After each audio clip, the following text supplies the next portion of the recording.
Going on, everybody? Hope you're having a good Saturday. Uh, I had a really good day. We celebrated my daughter's 4th birthday, went to the zoo, um, the Woodland Park Zoo in Seattle, and we bought the year membership because it's less than the cost of 2 zoo visits. So it's kind of ridiculous that it costs, for a family of 4 over $100 to get into the zoo, and for a family of 4 family membership, an annual membership, it's $185 on top of $25 of freebies like riding the carousel and feeding the giraffes or birds or whatever you choose to do. And it's kind of a joke, man. I mean, it's outrageous. And of course it's a good time, and now we can go whenever we want, which is great. But when we were getting ready to leave, going into the gift shop, they had $30 stuffed animals that are like this big, because they were the Douglas brand. And both of they had stuffed animals there that were $20 each, and they had a deal going on that if you got 2 $20 stuffed animals, they would only cost you $32 instead of $40, so you get $8 off.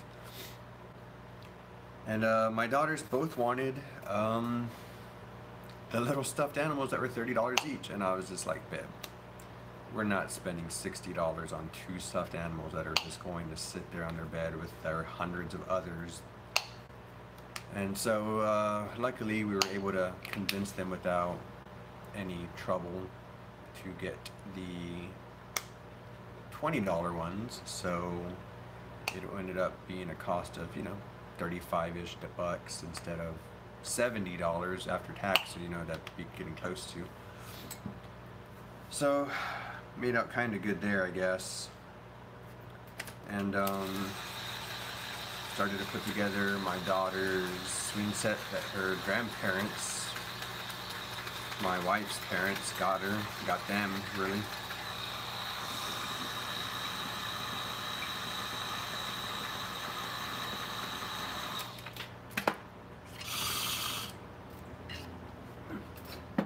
And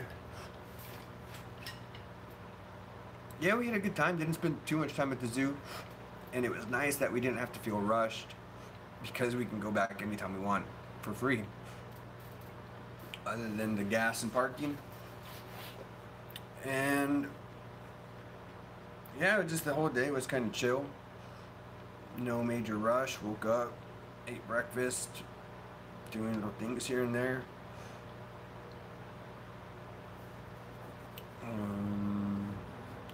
Yeah.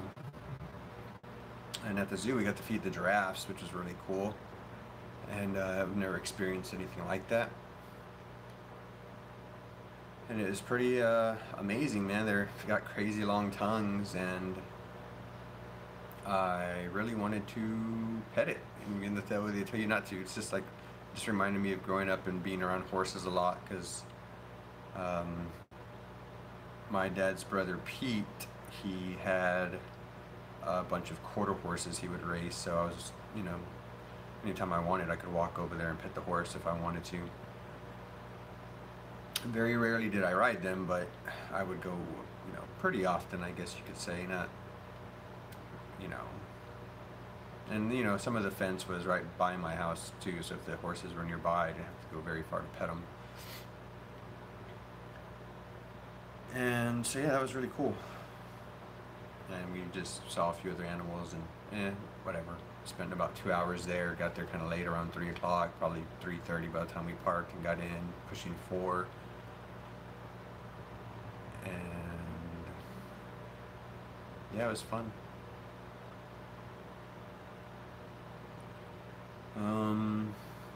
What I wanted to talk about now is a patent that I am planning on filing this year, 2018. I'm really working hard. I don't know if I've mentioned this, but 2017 was really one of the worst years of my life. and it was really heartbreaking for my daughters to have to go through that with me, essentially, you know.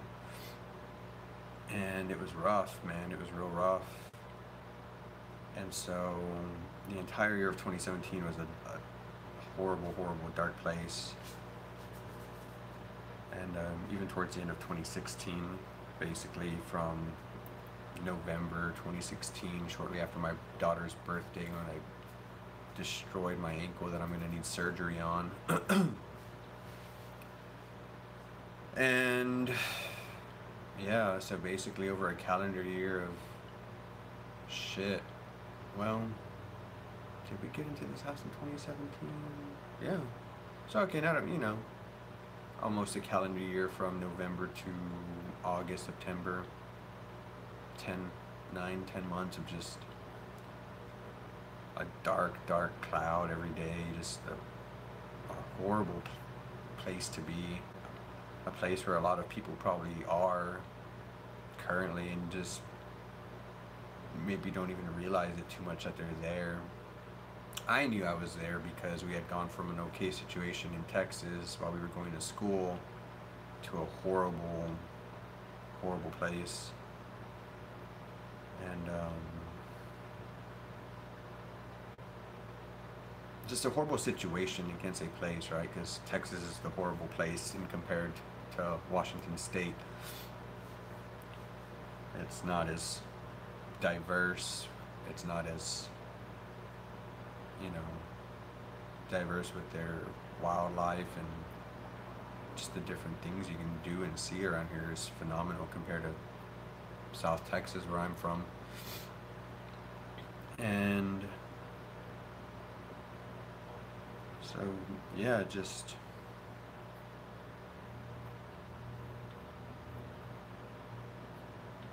one of those things where it was a bad year, so I was gonna working my tail off this year to make things better. You know, it's a long process to make anything better.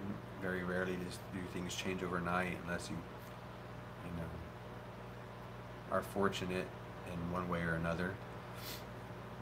And so I've been working hard. Changed my diet. I've lost, over the last, you know, pushing 3 months now, I've probably lost 20 to 25 pounds. And overall, since we've moved into this house from the apartment we were living in, I've lost 30 pounds overall. I was pushing 195 pounds, which is way bigger than I've ever been in my whole life. But I was just eating away my feelings because I couldn't go for a run because of my busted up leg. And I like to go and get those runner's high, you know, the cardio high. That was going to be my solution because I stopped smoking to get a job, couldn't get high, so I was going to go get those runner's high, and I did it. I ran 5 miles on my busted leg, but it was definitely hurting after that, and I knew that I shouldn't be doing that if I don't want to continue to tear it apart and make it harder for them to fix. So I went to alcohol and food, and it was bad, which, you know, and it made everything worse. And yeah, so, you know, and the year started off great. You know, I told myself we're in this nice place. 2017 was a bad spot. You know, that New Year's resolution every year, you know, people make, and my resolution was to make 2018 1,000 times better than 2017. And so far, so good, you know. And I mean, that's you know, it's kind of a what's the word I'm looking for?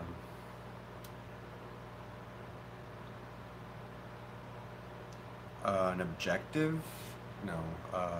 Yeah, I guess you can say kind of an objective type of resolution, right? I mean, for the things that I do this year, if people don't know what I did last year, really, not that it matters to me what other people think, but, you know, if they didn't know my situation last year and they look at me this year, they might not think that I did anything, but I know that I've done a lot this year to better my physical health, my mental health, which in turn makes everything better for the family. And it's just been a lot better of a year. And then that whole Seattle Times thing that I was able to do, really, that was pretty early on. I got the word that I was doing that in early January, probably even late December, because it was on February 12th. So, we had a few coaching sessions in person at the Seattle Times office in downtown Seattle. And yeah, so it was a while before that, so I was like, oh wow, this is great. I'm already going to be able to kick off 2018 in a better way than I did 2017. So I worked hard on my presentation for a while. I had to put together a slideshow and do a few other things. And it turned out great. I had a good time. I normally wouldn't have done it, but I wanted to tell the story about how education and my teacher in high school saved my life. And I love doing things like this or like that, so my daughter can see and have that confidence and know that, hey, if my dad can do that stuff, he's a big dummy, I can do it too. Because I never had any kind of guidance or really anybody to look up to, I guess.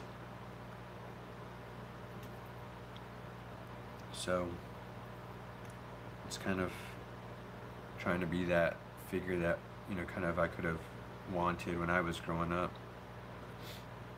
And I know it's tough as a parent to be that figure sometimes, because you gotta know how to push your kids' buttons the right way to look at you and the way you want them to look at you. You don't want to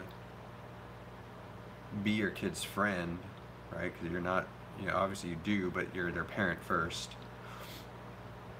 And so you just gotta find that fine line where you're harsh, but not harsh enough to where they're gonna, spite you, and not soft enough to where they're not gonna listen to you. And you just, every kid's gonna be different because everybody is different. And just, stuff like that.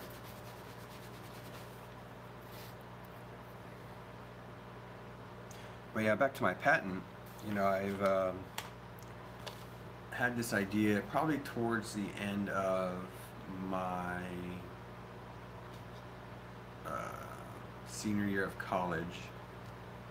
After 5 years of school and exposure to engineering and chemistry concepts, I came out with this, I have a few ideas that I think would be great, but this one I'm going to patent is the cheapest and easiest to manufacture and produce, because there's no moving parts, no electricity, it's pretty basic. And I'm going to patent it. I'm going to, because there's no reason not to. Well, the financial cost is a good reason not to. It's kind of a big gamble, and it might, pay itself off in 6 weeks. It might pay itself off in 6 months, and it might pay itself off in 6 years or 6 decades. These are just things you can't know or plan. You just gotta take a leap of faith sometimes. And I'm finally gonna take my leap of faith, because I wanted to get a video game made, and I still do. But the thing is with that is it's just about the same cost as patenting an idea to make a video game. But it's such a harder, market, because there's thousands of mobile phone games that are released every month. And of course there are thousands of inventions that are invented every month, but the market's not as murky, I guess you could say. Oh man, can't wait till I'm not sick. This shit sucks, because I know I'm not talking as loud as I could normally be talking, but I can't really breathe through my nose.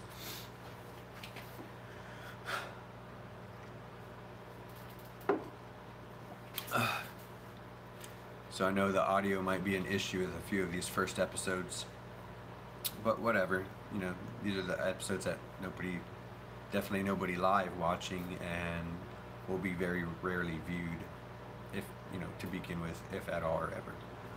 So, not a big issue, not worried about it. But back to the patent, yeah, I've, you know, something I want to do, and this is definitely gonna be probably the biggest thing I do in 2018 is work on that provisional patent. Cost me $2,500-ish, and yeah, and then I can show it to the world. I can show it to you guys, all 0 of you watching. No, I'm just kidding.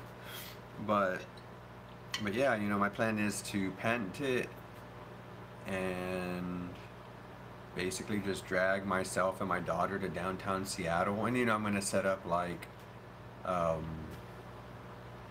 surveys, I guess you could say, like feedback surveys, or I can, you know, if people want to look at my invention, I'm going to have them fill out a little survey of, you know, general questions about products in that category that I'm looking at, and then I'll show them the product and then kind of get a feedback after the product survey.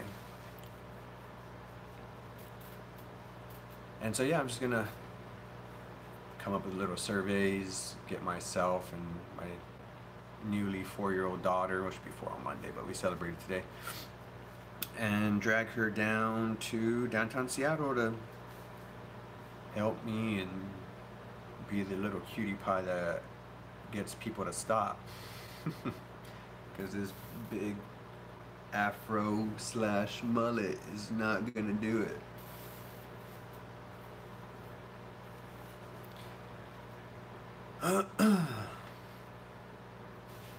So yeah, I'm gonna do that patent stuff, and that's the provisional patent where I can kind of start to show it to the world and not worry about my idea being taken. Basically what it is it gives you a calendar year to file the non-provisional patent, which costs 2 to 3 times as much, and is the actual, you know, basically it's just saving your spot in line for the provisional, or for the non-provisional.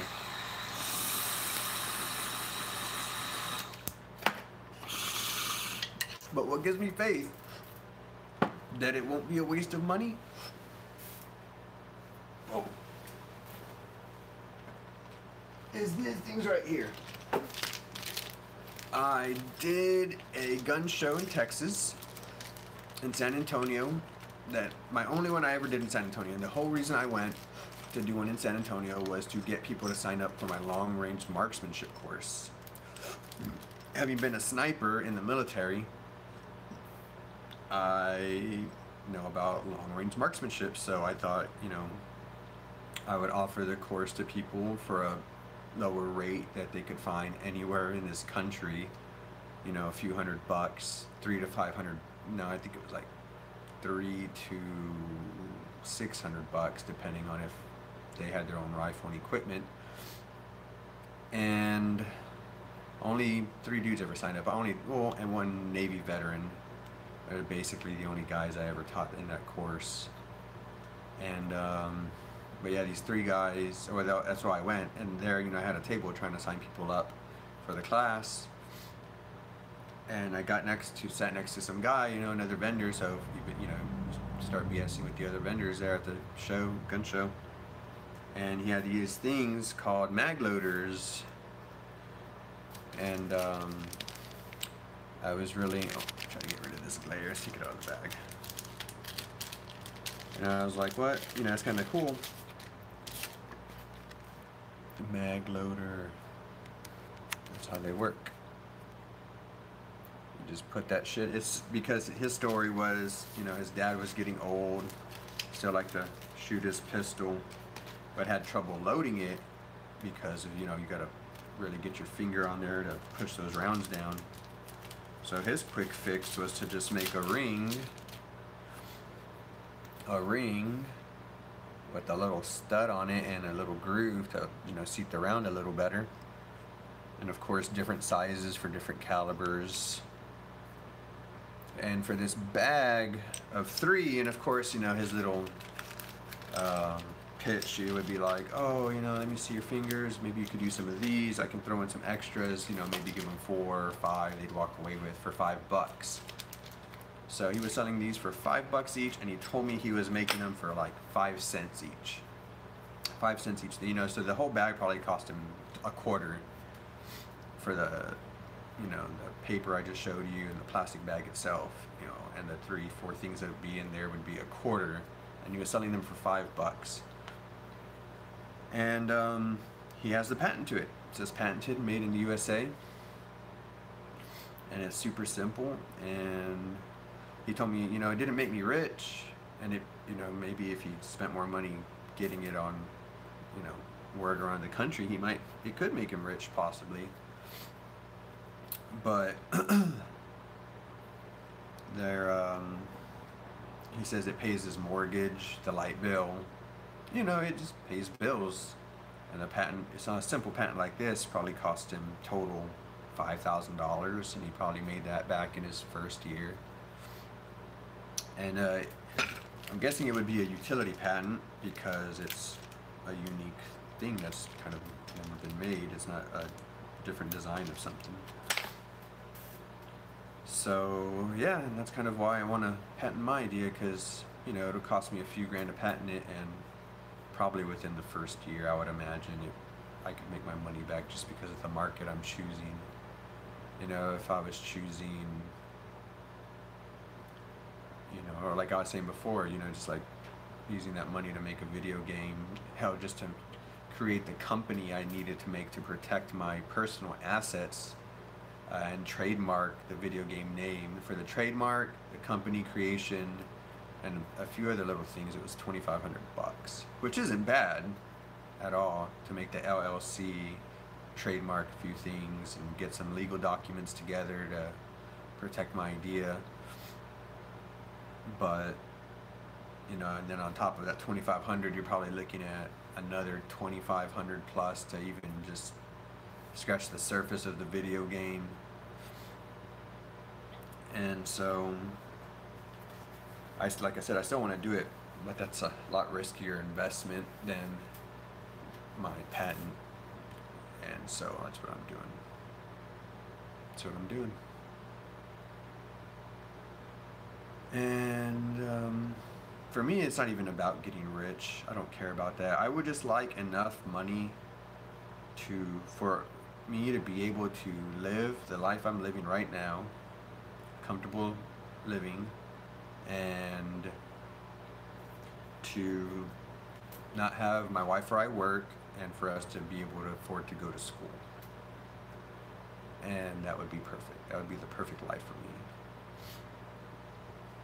Because I don't need anything flashy or fancy. Those things, of course, are nice. It would be nice to have a, you know, a bigger house than what I got now, a nicer car than what I got now. But and I work hard to fix my ride. I just changed the lower control arm, inner outer tie rods, catalytic converter,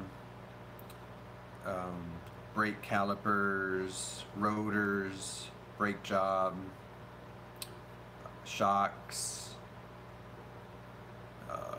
coil springs, brake booster. I mean, I basically completely redid my vehicle. And it, you know, the tools I bought, everything I got for it, less than $1,000, including the parts and everything that I got for it. And no check engine light anymore. I mean, the only check engine light it had on before was for the catalytic converter. But man, I don't, you know, it's not all loose. Those tie rod ends were so bad. They were all factory. I'm only at about to hit 90,000 here pretty soon. So it's not too bad for a 2007, but but yeah, I was falling apart. And I did it just in time, I think, before anything kind of catastrophically failed. Because before we drove it up here to Texas, I knew it needed that stuff.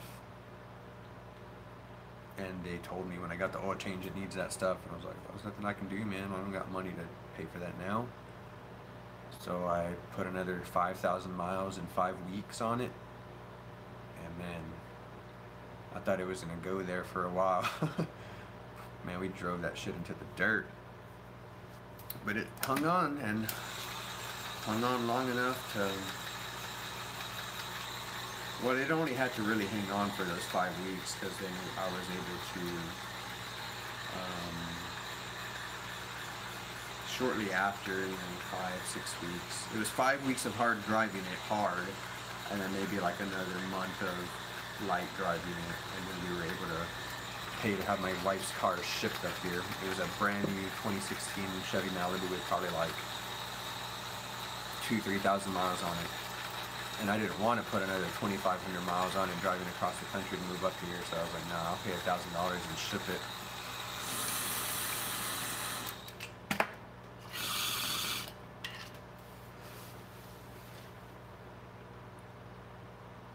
And I'm glad I did, because when I got it up here, there was a recall on them because there was an issue with it where it could, the engine I have, it's that where you auto stop, you step on the brake, it cuts the engine out at a stop sign, stop light to save gas. And there was some kind of issue with the timing on it, and it could blow a piston. So had I drove it across the country, there was a good chance that I could have had a blown piston, and it wouldn't have been too big a deal, it would have been covered, factory, got a new one. But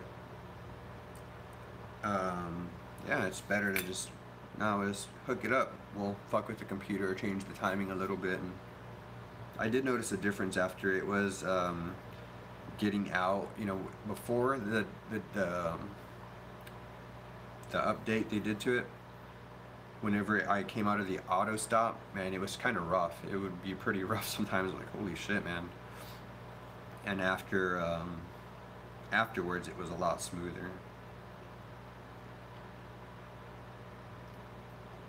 But that patent, I can't wait to get it done. I'm trying to get my dad, I'm gonna tell my dad that I'm basically gonna wait till the end of the month. At the end of this month, I'm gonna start taking my money out of my stock investments that I put in there from the patent. I had some money put to the side for the patent filing, and I put it to the side in my stock investments so that way I could make money while I'm waiting. It's probably made me $50 since I put it in. Nothing major, but it's not that much money either. But hey, man, any money it makes me is free money, right? And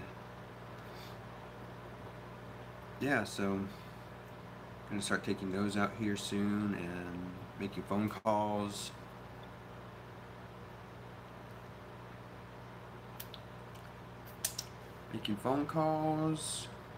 Telling my dad that if he wants to invest, it's gonna be a little bit upfront. And he said that maybe his buddy might want to do it too. He was kind of trying to convince him, because I've been talking to my dad about this for a few years now. And it just sucks because when I had the money to do it, we went 7 months without without a job, so we were just eating away at our investments and our savings. And that was the money I wanted to use to just do it all myself, so that way I didn't have to worry about cutting anybody a piece of the pie. And unfortunately it didn't work out that way, so now I, to minimize the risk for myself, and yeah, just minimize the risk for myself, and of course it minimizes it for others the more people we get in on it, though I'm not trying to get too many in because it's not too much of an expense at the beginning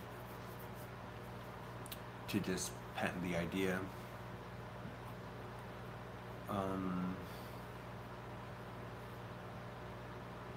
Yeah, so hopefully it all works out. Just want to make a little bit of money. I'm not trying to get filthy rich. It'd be nice, but I just want to be able to go back to school and not have to worry about anything. I mean, of course, I'm still going to have to worry about stuff. I know, like I said before, I'm a realist. I know that there will be, obviously if I have the patent works out and I have a small business and I have stuff I'm going to have to worry about. But I just don't want to have to worry about making ends meet and how the light's gonna stay on while like my wife and I go back to school. And I really want to go back to UW because it's one of the best universities in the world, let alone the nation. So I think I can really create a really strong scientific foundation here. I just need willing professors to take me under their wing and teach me. So that's what I'm hoping for too. File this patent, go down to Seattle to show my idea off to people in downtown and go to the campus to learn and grow. Always gotta keep that education going, guys. You're never too old, it's never too late, and there's no reason to ever stop.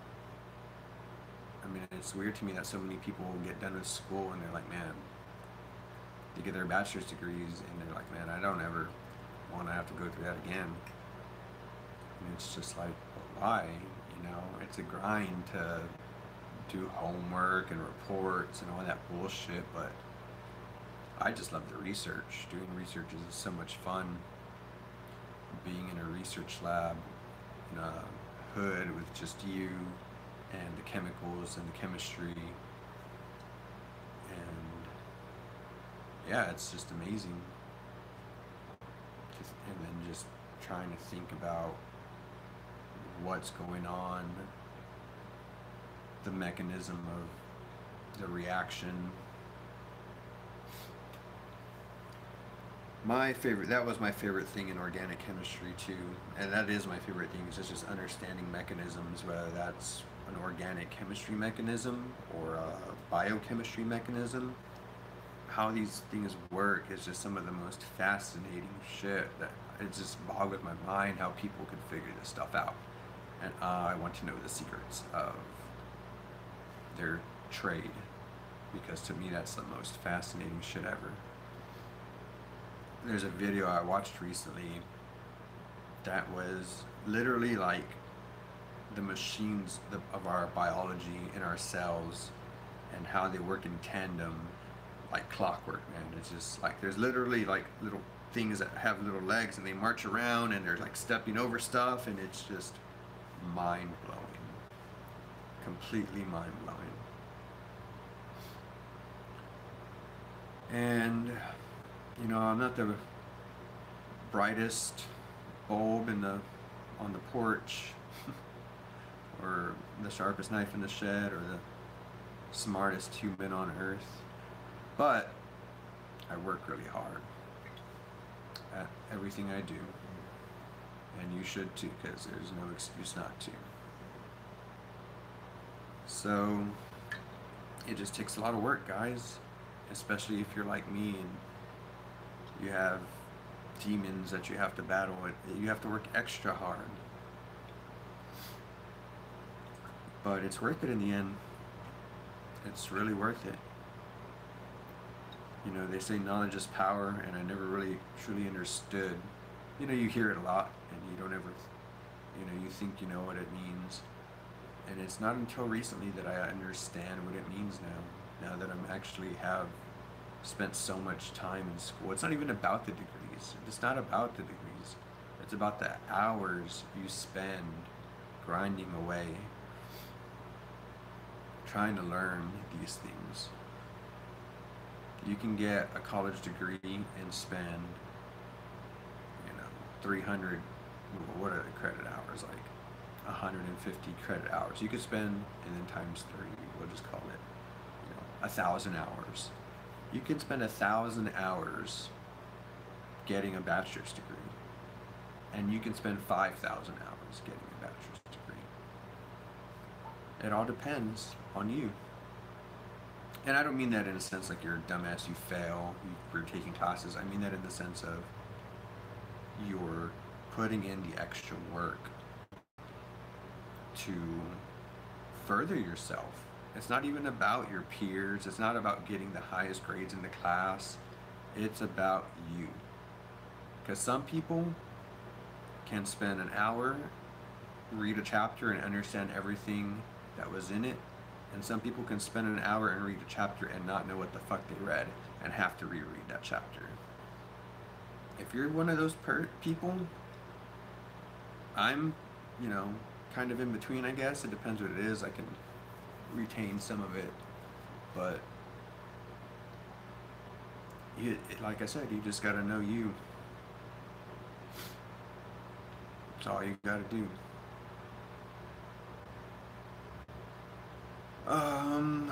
I could keep ranting on. Oh, and then one more quick story, and then I'll be done. So, like I said, I got my degrees in chemical engineering and chemistry. And in one of my engineering classes, as the seniors who were engineers, that if I would have graduated with just my degree in engineering, I would have graduated with them. I had to do an extra year to finish off, you know, a little bit of both classes for both degree plans. But I was, you know, in my engineering class, and the smartest engineering professor we had, probably, you know, definitely the smartest chemical, well, you know, it's hard to say, it's objective, but he's super genius, Dr. Murphy. And he asked us, how many of y'all are graduating this year? And, you know, a lot of them raised their hands, and a few of us didn't. And those of us who didn't, he went through and asked us why we weren't graduating this year. And when he got to me, I told him, because I'm a double major, I'm getting my chemistry degree too. And he told me, well, you know, why would you do that? You would be missing out on at least, you know, 1 year of employment, and that's, you know, $60,000+ potentially you'd be missing out on, just to spend another year in school and get a chemistry degree that doesn't hold as much weight as an engineering degree. And I thought about it for like a second. You know, I didn't take very long for my response, and I told him, because I've been poor my whole life, and so I figured, what's another year? And the whole class just started laughing, and it was a pretty priceless moment, because, I mean, that's basically how I feel about it, you know. I don't care if I ever get rich. Like I said before, this is everything that I have on that wall behind me, everything right here, and right there, more than I could have ever hoped and dreamed for as a kid. I'm just lucky to even still be here. So, that's all for tonight. Yeah, have a good one. Catch you tomorrow. Watch Game 2, NBA Finals. Hopefully LeBron can bring it back. Later.